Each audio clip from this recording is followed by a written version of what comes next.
अप्रैल माह के अंतिम 2 दिन 29 अप्रैल और 30 अप्रैल ये तुला राशि के लोगों के लिए कैसे होने वाले हैं। चलिए सबसे पहले इन 2 दिनों के तिथि नक्षत्र और योग के बारे में बात करते हैं। देखिए 29 अप्रैल का जो दिन है ये बुधवार का दिन है। शुक्ल पक्ष की त्रयोदशी तिथि रहेगी। चंद्रमा कन्या राशि और हस्त नक्षत्र में है, जिससे सर्वार्थ सिद्धि योग बनेगा, रवि योग बनेगा और हर्षण नाम का योग बनेगा। वहीं 30 अप्रैल की बात करें तो ये गुरुवार का दिन है। शुक्ल पक्ष की चतुर्दशी तिथि रहेगी। चंद्रमा इस दिन तुला राशि में यानी आपकी राशि में प्रवेश कर जाएंगे, चित्रा नक्षत्र में रहेंगे, जिससे वज्र नाम का योग बनेगा और रात्रि में सिद्ध नाम का योग बनेगा और रवि योग रहेगा। अब ये जो योग बने हैं इनका प्रभाव कैसे इस महीने के अंतिम 2 दिनों को आपके लिए प्रभावित करेगा, क्या चीजें अच्छी होंगी, किन चीजों में सावधानी रखनी होगी, क्या उपाय कर सकते हैं, चलिए जानते हैं। दोनों दिनों की हम अलग अलग बात करेंगे क्योंकि ये राशिफल चंद्र राशि पर आधारित है। चंद्रमा दोनों दिन अलग अलग राशि में है। एक छोटा सा निवेदन है, चैनल पर पहली बार आए हैं तो सब्सक्राइब करके जुड़ जाए चैनल के साथ। अब देखिए 29 अप्रैल की अगर मैं बात करूं तो ये जो 29 अप्रैल का दिन है, चंद्रमा आपके 12वें घर में है, कन्या राशि में। हालांकि ये जो चंद्रमा की स्थिति है, ये चंद्रमा अभी डिग्री वाइज काफी ज्यादा है और इस चंद्रमा की स्थिति में 12वें घर में बैठे हुए हैं। हेल्थ का थोड़ा सा आपको ध्यान रखना होगा। हेल्थ के बारे में, सेहत के बारे में चिंता बहुत ज्यादा नहीं करनी है, लेकिन हाँ ध्यान जरूर रखना है।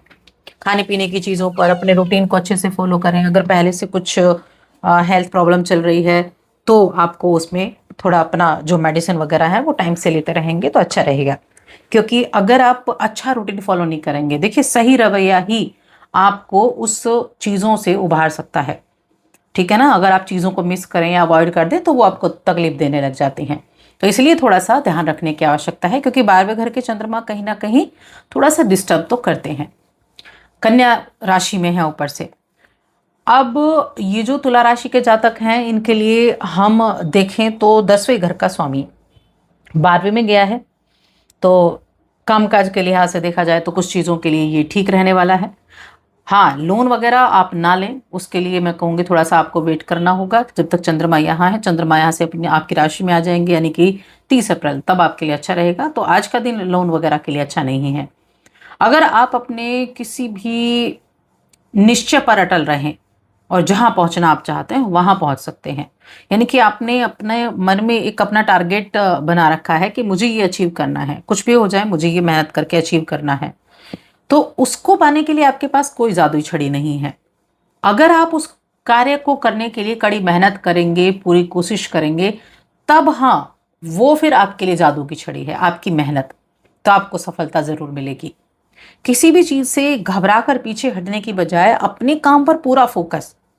कौन क्या उस कार्य के बारे में कह रहा है, कौन आपको डिमोटिवेट कर रहा है, कौन आपको पीछे लेकर जाना चाहता है, इस चीज को भी ऑब्जर्व करते रहें और आप अपनी क्षमता के प्रति ईमानदार रहें।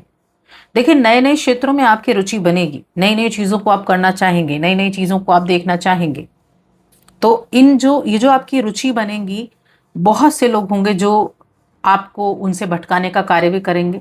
लेकिन जब आपके मन में कई सारे चीजें आ रही हैं, कई आपने रुचि आपने जाहिर की, उनमें से कुछ ऐसी चीजें होंगी जिन पर आप बिल्कुल अमल करना चाहेंगे और आपको करना चाहिए, और तभी आप आगे भी बढ़ सकते हैं। अब ये जो हमने चंद्रमा की बात की थी कन्या राशि में, आपके कार्य क्षेत्र के स्वामी हैं, यानी जो भी आपका कर्म है, आप उसको नौकरी कह लीजिए या आपका डेली रूटीन में जो भी कर्म है, वो आपका 10वां भाव है जिसके स्वामी चंद्रमा है जो 12वें में गए हैं। तो अपने हर एक काम को लेकर मन में दुविधा तो रहेगी। मन में ये तो आएगा कि ये मेरा कार्य जो है वो हो सकता है अच्छा ना हो, आप डिसीजन अच्छा ना ले रहे हो, इस तरह की चीजें तो रह सकती हैं। लेकिन उनसे बाहर निकलना है, क्योंकि मैं हमेशा बोलती हूँ समय कभी नहीं रुकता, समय हमेशा चलता रहता है और समय आने पर चीजें ठीक हो जाती हैं। आज अगर आपको लग रहा है, लेकिन आप जब मेहनत करेंगे तो उसी चीज से आपको लाभ की उम्मीदें भी बन जाती हैं। तो इसीलिए पॉजिटिव माइंड रखें, अपना ये सोच कर रखें कि जो आप करेंगे और अगर आप मेहनत करते हैं तो सक्सेस आपको जरूर मिलेगी। तो सकारात्मक जब आप रहेंगे तो चीजें कुछ अपने आप भी काम करेंगी। ये दिन आप अगर आप एक पारिवारिक इंसान हैं तो अपने परिवार को बाहर घुमाने, खरीदारी करने के लिए ले जाकर आज आपको बेहद खुशी होगी और ये दिन काफ़ी अच्छा आपके लिए होगा। अगर हम अब बात करें फाइनेंस की, तो जो भी इस राशि के जातक किसी तरह के आईटी फील्ड से जुड़े हुए हैं, तो उनके लिए आज का दिन जो है वो काफ़ी लाभदायक होने वाला है। हो सकता है कि इस दिन आपको कोई ऐसा काम मिल जाए जो किसी और को दिए जाने वाला था, लेकिन वो आपको मिल जाए। और अगर ऐसा होता है तो उस काम को आपको हथिया लेना चाहिए, आगे चलकर उससे आपको बड़ा फायदा मिलने वाला है। क्योंकि अगर आप बाहर जाना चाहते हैं तो उसके लिए हो सकता है कि इसी दिन से आपके लिए शुरुआत बने कि आप बाहर जाना चाहते हैं और आपको ऐसा कोई ऐसे किसी काम में जोड़ दिया गया है जहां आप नहीं भी चाहते हैं, लेकिन फिर भी आपको जुड़ना पड़ रहा है, तो वो आपके लिए एक राह बन सकती है। बाकी हेल्थ का ध्यान रखें। रिश्तों के बारे में अगर हम इस दिन की बात करें तो रिश्तों के मामले में ठीक है, कोई डेटिंग का प्रस्ताव हो सकता है आपको मिले, लेकिन जो भी डिसीजन लें थोड़ा सोच समझ कर लें। अगर आप अंदर से आपका मन कहता है तभी आप उस पर आगे बढ़ें, वरना ना बढ़ें। अंदर की आवाज़ पर ज़्यादा ध्यान देना है आपका। बाकी फैमिली के लिए ये समय अच्छा है, आपके पारिवारिक जीवन के लिए काफ़ी अच्छा समय रहेगा। अब बात करते हैं 30 अप्रैल की। 30 अप्रैल को चंद्रमा आपकी राशि में आ जाएंगे। अब करियर भाव के स्वामी आपकी राशि में चित्रा नक्षत्र में आएंगे। देखिए, चित्रा नक्षत्र जो है ना, ये शुभ माना जाता है बहुत से कार्यों के लिए। मैत्री नक्षत्र होता है ये। तो इस राशि में आने के बाद क्या चीजें होंगी? एक तो मन में ना कुछ रचनात्मक चीजें, सृजनात्मक चीजें, कुछ अपने ऊपर ध्यान देने योग्य बातें आपके मन में रहेंगी। आप अपने बारे में सोचेंगे। आप बाहर निकलने से पहले 10 बार सोचेंगे आप कैसे दिख रहे हैं, आपको कैसा दिखना चाहिए। कुछ खरीदारी वगैरह भी आप कर सकते हैं। कुछ नए कार्यों से जुड़ने के लिए भी ये दिन काफ़ी अच्छा बना हुआ है, क्योंकि जब 10वें घर का स्वामी आपकी राशि में जाता है तो आप अपने काम के प्रति ईमानदार हो जाते हैं, अपने काम पर फोकस रखते हैं। अगर आप बिजनेस करते हैं तो यहाँ बिजनेस के मामले में दिन बहुत अच्छा रहने वाला है।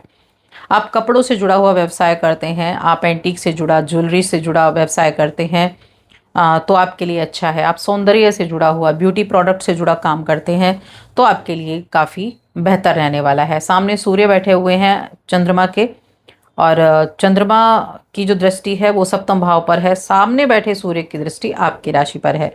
तो मन में जो है ना एक भाव तो जरूर रहेगा कि जो इस कार्य को आप लेकर चलेंगे कि हाँ ये आपके लिए बना है, लेकिन अगर किसी नए काम से जुड़ना चाहते हैं उसके बारे में सारी जानकारी लेकर आपको जुड़ना होगा। इसके अलावा अगर हम रिश्तों की बात करें तो रिश्तों के मामले में ठीक ठाक है, मिले जुले प्रभाव आपको देखने को मिलेंगे। अगर आप अपने पार्टनर के साथ मिलकर कोई कार्य कर रहे हैं तो वहाँ थोड़ा सा ईगो में ध्यान रखना है। कई बार होता है अपनी अपनी चलाने लग जाए तो वहाँ दिक्कतें हो जाती हैं, तो वहाँ थोड़ा सा ध्यान रखना है। अगर प्रेम जीवन की बात करें तो प्रेम जीवन के मामले में फिर भी मैं कहूँगी ठीक ठाक समय रहने वाला है, यानी मिला जुला समय रहेगा। शिक्षा की बात करें, संतान की बात करें तो शिक्षा के मामले में ये जो दिन है ये अच्छा बना हुआ है। दोनों दिन अच्छे हैं शिक्षा के मामले में। संतान के मामले में भी ये समय जो है वो अच्छा है। पंचम भाव के स्वामी शनिदेव होते हैं और शनिदेव बैठे हुए हैं कहाँ? छठे घर में। तो संतान के मामले में भी ठीक ठाक ये समय रहने वाला है। अपने कार्य पर, अपने जॉब की मैं बात करूं तो देखिए, जॉब में अगर आप हैं और उस पर आप जितना अधिक एफर्ट करेंगे, जितना अधिक आप ध्यान देंगे, अगर आपको आगे बढ़ना है तो कुछ नई चीज़ों की ईजाद आपको करना पड़ेगा अगर आप आगे बढ़ना चाहते हैं। बाकी बिजनेस के मामले में ये दिन काफ़ी बेहतर रहने वाला है। वहाँ प्रोग्रेस भी आपको देखने को मिलेगी, वहाँ कुछ नए संपर्क भी बनते हुए दिखाई देंगे। लेकिन नौकरी करने वाले लोगों के लिए थोड़े से ज़्यादा एफर्ट करने की आवश्यकता बनी हुई है। उपाय क्या कर सकते हैं? उपाय के तौर पर चंद्रमा आपकी राशि में है, भगवान शिव की आराधना करें, शिवलिंग का जलाभिषेक करें, ये उपाय आप कर सकते हैं। तो बस आज की इस वीडियो में इतना ही।